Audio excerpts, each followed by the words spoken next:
ಇವತ್ತಿನ ವಿಡಿಯೋದಲ್ಲಿ Christmas special plum cake ಅಥವಾ ಫ್ರೂಟ್ ಕೇಕ್ ಹೇಗೆ ಮಾಡೋದು ಅಂತ ನೋಡೋಣ.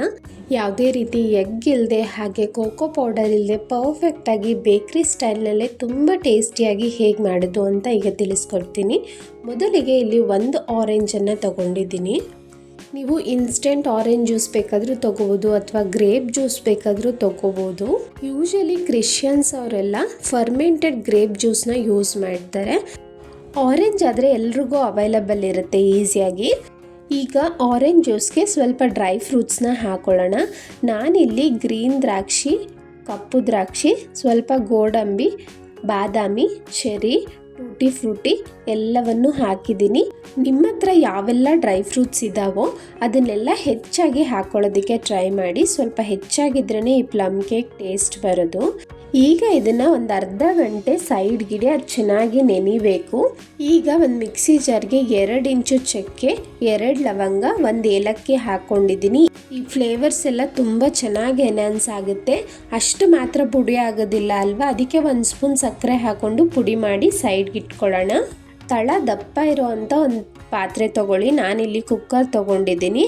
ಅದರೊಳಗೆ ಯಾವುದಾದ್ರೂ ಒಂದು ಸ್ಟ್ಯಾಂಡ್ ಇಡಿ. ಸ್ಟ್ಯಾಂಡ್ ಇಲ್ಲ ಅನ್ನೋರು ಒಂದು ಬೌಲ್ನ ಇಟ್ಬಿಟ್ಟು ಕುಕ್ಕರ್ನ ಕ್ಲೋಸ್ ಮಾಡಿ 10 ನಿಮಿಷ ಪ್ರೀ ಹೀಟ್ ಮಾಡ್ಕೋಬೇಕು. ಸ್ಟವನ್ನು ಲೋ ಫ್ಲೇಮಲ್ಲಿ ಇಡಿ. ನೆಕ್ಸ್ಟು ನನ್ನ ಹತ್ರ ಕೇಕ್ ಟಿನ್ ಇದೆ. ಕೇಕ್ ಟಿನ್ ಎಲ್ಲರ ಹತ್ರನೂ ಅವೈಲಬಲ್ ಇರಲ್ಲ, ಆದರೆ ಈ ರೀತಿ ಅಲ್ಯೂಮಿನಿಯಂ ಪಾತ್ರೆ ಅಂತೂ ಇರುತ್ತೆ. ಈಗ ಬೇಕಿಂಗ್ ಪೇಪರ್ ಇದ್ದರೆ ಕಟ್ ಮಾಡಿ ಬೇಕಿಂಗ್ ಪೇಪರ್ ಹಾಕ್ಕೊಳ್ಳಿ.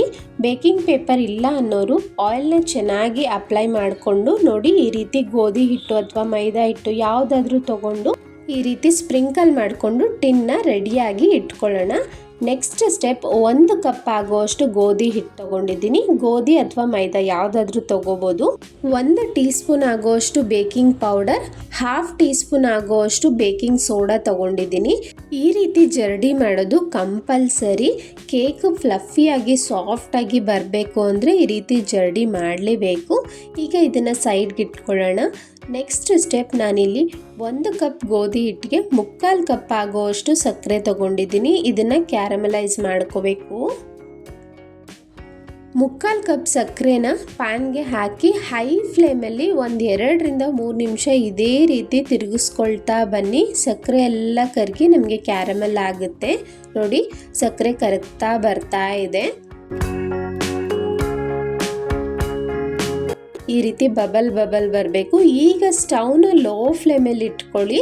ನಾನಿಲ್ಲಿ 1/4 ಕಪ್ ಆಗುವಷ್ಟು ನೀರನ್ನ ಸ್ವಲ್ಪನೇ ಹಾಕ್ತಾ ಇದ್ದೀನಿ. ನೀರು ಮೊದಲನೇ ಸರಿ ಹಾಕಬೇಕಾದ್ರೆ ತುಂಬಾ ಹುಷಾರಾಗಿರಿ. ಸ್ವಲ್ಪ ದೂರದಿಂದನೇ ಹಾಕಿ ಆರೋ ಚಾನ್ಸಸ್ ಇರುತ್ತೆ. ಅದಕ್ಕೋಸ್ಕರ ಈ ರೀತಿ ಸ್ವಲ್ಪನೇ ನೀರನ್ನು ಹಾಕೊಳ್ತಾ ತಿರುಗಿಸ್ಕೊಳ್ತಾ ಬನ್ನಿ. ನಾನಿಲ್ಲಿ 1/4 ಕಪ್ ಆಗೋಷ್ಟು ನೀರನ್ನ ಸೇರಿಸಿ ಎಲ್ಲವನ್ನು ಚೆನ್ನಾಗಿ ಮಿಕ್ಸ್ ಮಾಡ್ಕೊಳ್ತೀನಿ. ಆ ಕ್ಯಾರಮಲ್ ಏನಿತ್ತು ನೀರ್ ಜೊತೆ ಚೆನ್ನಾಗಿ ಮಿಕ್ಸ್ ಆಗಬೇಕು. ಈಗ ಸ್ಟವ್ನ ಆಫ್ ಮಾಡಿ ಇಲ್ಲಿ ನಾನು ಜರಡಿ ಮಾಡಿರೋ ಅಂಥ ಹಿಟ್ಟನ್ನು ತಗೊಂಡಿದ್ದೀನಿ ಒಂದು ಬೌಲಲ್ಲಿ. ನಂತರ ಚಕ್ಕೆ ಲವಂಗ ಎಲ್ಲ ಪುಡಿ ಮಾಡಿದ್ವಲ್ಲ ಆ ಪುಡಿನೂ ಸೇರಿಸ್ಕೊಂಡಿದ್ದೀನಿ. ನಂತರ 1/4 ಕಪ್ ಆಗುವಷ್ಟು ಕಾಯಿಸಿ ಆರಿಸಿರೋ ಅಂಥ ಹಾಲನ್ನು ಹಾಕ್ಕೊಳ್ತೀನಿ. 1/4 ಕಪ್ ಆಗುವಷ್ಟು ಯಾವುದೇ ಫ್ಲೇವರ್ ಇಲ್ಲದೆ ಇರೋವಂಥ ಅಡುಗೆ ಎಣ್ಣೆನ ಹಾಕಿ ನಾನಿಲ್ಲಿ ಗೋಲ್ಡ್ ವಿನ್ನರ್ ಆಯಿಲ್ನ ಉಪಯೋಗಿಸಿದ್ದೀನಿ. ಎಲ್ಲವನ್ನು ಒಂದೇ ಡೈರೆಕ್ಷನ್ನಲ್ಲಿ ಸ್ವಲ್ಪ ಮಿಕ್ಸ್ ಮಾಡ್ಕೊಳ್ಳೋಣ. ಅನಂತರ ನಾವು ಕ್ಯಾರಮಲ್ ಮಾಡ್ಕೊಂಡಿದ್ವಲ್ಲ ಅದನ್ನು ಹಾಕೊಳ್ತಾ ಇದ್ದೀನಿ. ನೋಡಿ, ಈ ರೀತಿ ವಿಸ್ಕರ್ ಇಲ್ಲ ಅಂದರೂ ಪರವಾಗಿಲ್ಲ, ಸ್ಪ್ಯಾಚುಲಾ ತಗೊಂಡು ಸೌಟಲ್ಲೇ ಒಂದೇ ಡೈರೆಕ್ಷನಲ್ಲಿ ಮಿಕ್ಸ್ ಮಾಡ್ತಾ ಬರಬೇಕು.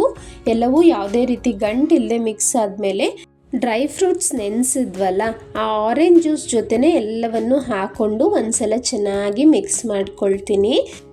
ಸಿಂಪಲ್ಲಾಗಿ ಮನೆಯಲ್ಲೇ ಮಾಡೋ ಅಂಥ ಬೇಸಿಕ್ ಸ್ಪಾಂಜ್ ಕೇಕ್ಸ್ನ ಆಲ್ರೆಡಿ ಮೊದಲೇ ಅಪ್ಲೋಡ್ ಮಾಡಿದ್ದೀನಿ. ಇಂಟ್ರೆಸ್ಟ್ ಇರೋರು ಹೋಗಿ ಚೆಕ್ ಮಾಡ್ಬೋದು.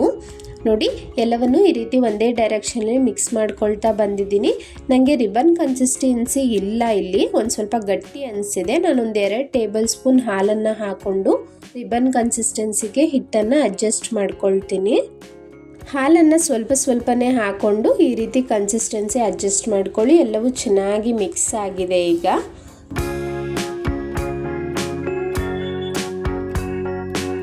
ಈಗ ಮೊದಲೇ ರೆಡಿ ಮಾಡಿಟ್ಟಿರೋ ಅಂಥ ಕೇಕ್ ಟಿನ್ನ ತಗೊಂಡು ಎಲ್ಲವನ್ನು ಟ್ರಾನ್ಸ್ಫರ್ ಮಾಡ್ಕೊಳ್ಳೋಣ. ನೋಡಿ, ಇದೇ ರಿಬನ್ ಕನ್ಸಿಸ್ಟೆನ್ಸಿ ಅಂದರೆ. ಹಿಟ್ಟೆಲ್ಲ ಹಾಕಿದ್ಮೇಲೆ ಒಂದೆರಡು ಸಲ ಟ್ಯಾಪ್ ಮಾಡಿ ಹೇರ್ ಗ್ಯಾಪ್ ಏನಾದರೂ ಇದ್ದರೆ ಹೋಗುತ್ತೆ. ಈಗ ಇದನ್ನು ಹಾಗೆ ಬೇಕ್ ಮಾಡ್ಕೋಬೋದು, ಅಥವಾ ಮೇಲ್ಗಡೆ ಇನ್ನೂ ಸ್ವಲ್ಪ ಡೆಕೋರೇಟಿವ್ ಆಗಿ ಚೆನ್ನಾಗಿ ಕಾಣಲಿ ಅಂತ ನಾನಿಲ್ಲಿ ಸ್ವಲ್ಪ ಡ್ರೈ ಫ್ರೂಟ್ಸ್ನ ಹಾಕ್ತಾ ಇದ್ದೀನಿ. ಇದು ಆಪ್ಷನಲ್. ಕೇಕ್ ಬ್ಯಾಟರ್ ರೆಡಿ ಇದೆ. ಈಗ ಪ್ರೀ ಹೀಟ್ ಮಾಡಿರೋ ಅಂಥ ಪಾತ್ರೆಗೆ ಕೇಕ್ ಟಿನ್ನ ಇಡಬೇಕು. ಬಿಸಿ ಇರುತ್ತೆ, ತುಂಬ ಹುಷಾರಾಗಿ ಇಡಿ. ಈಗ ಲಿಡ್ಡನ್ನು ಕ್ಲೋಸ್ ಮಾಡ್ತೀನಿ. ಲೋ ಟು ಮೀಡಿಯಮ್ ಫ್ಲೇಮ್ನಲ್ಲಿ 40ರಿಂದ 45 ನಿಮಿಷ ತಗೊಳ್ಳುತ್ತೆ ಬೇಕಾಗೋದಕ್ಕೆ. ನಾನಿಲ್ಲಿ ಸುಮಾರು 40 ನಿಮಿಷ ಆದಮೇಲೆ ತೆಗೆದಿದ್ದೀನಿ.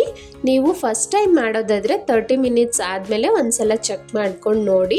ಇಲ್ಲಿ ಟೂತ್ ಪಿಕ್ ಅಥವಾ ಚಾಕು ಏನಾದರೂ ಈ ರೀತಿ ಚುಚ್ಚಿ ನೋಡಿದಾಗ ನಿಮಗೆ ಒಂದು ಸ್ವಲ್ಪನೂ ಮಾಯ್ಸ್ಟ್ ಇರಬಾರ್ದು, ಆಗ ಕೇಕ್ ಪರ್ಫೆಕ್ಟಾಗಿ ಆಗಿದೆ ಅಂತ. ಸ್ಟವ್ನ ಆಫ್ ಮಾಡಿ ನಾನು ಕುಕ್ಕರಲ್ಲೇ ಆ ಬಿಸಿ ಎಲ್ಲ ಆರೋದಕ್ಕೆ ಸುಮಾರು 1 ಅವರ್ ಬಿಟ್ಬಿಟ್ಟಿದ್ದೆ. ಆ ಟಿನ್ನ ತೆಗೆಯೋದಕ್ಕಾಗೋದಿಲ್ಲ ಅಲ್ಲ, ಅದಕ್ಕೆ ಕೇಕ್ ಕಂಪ್ಲೀಟಾಗಿ ತಣ್ಣಗಾಗಬೇಕು, ಆಮೇಲೆ ಡಿಮೋಲ್ಡ್ ಮಾಡ್ತಾ ಇದ್ದೀನಿ. ಇಲ್ಲಿ ತುಂಬ ಸ್ಪಾಂಜಿಯಾಗಿ ಫ್ಲಫಿಯಾಗಿ ತುಂಬ ಚೆನ್ನಾಗಾಗಿತ್ತು. ಟೇಸ್ಟು ಬೇಕ್ರಿಗಿಂತ ತುಂಬಾ ಚೆನ್ನಾಗಿರುತ್ತೆ ಅಂತ ಹೇಳ್ಬೋದು. ನೋಡಿದ್ರಿ ಅಲ್ಲ ಸ್ಟೆಪ್ ಬೈ ಸ್ಟೆಪ್ ಎಷ್ಟು ಈಸಿಯಾಗಿ ಸಿಂಪಲ್ಲಾಗಿ ಮನೆಯಲ್ಲೇ ಮಾಡ್ಬೋದು ಅಂತ.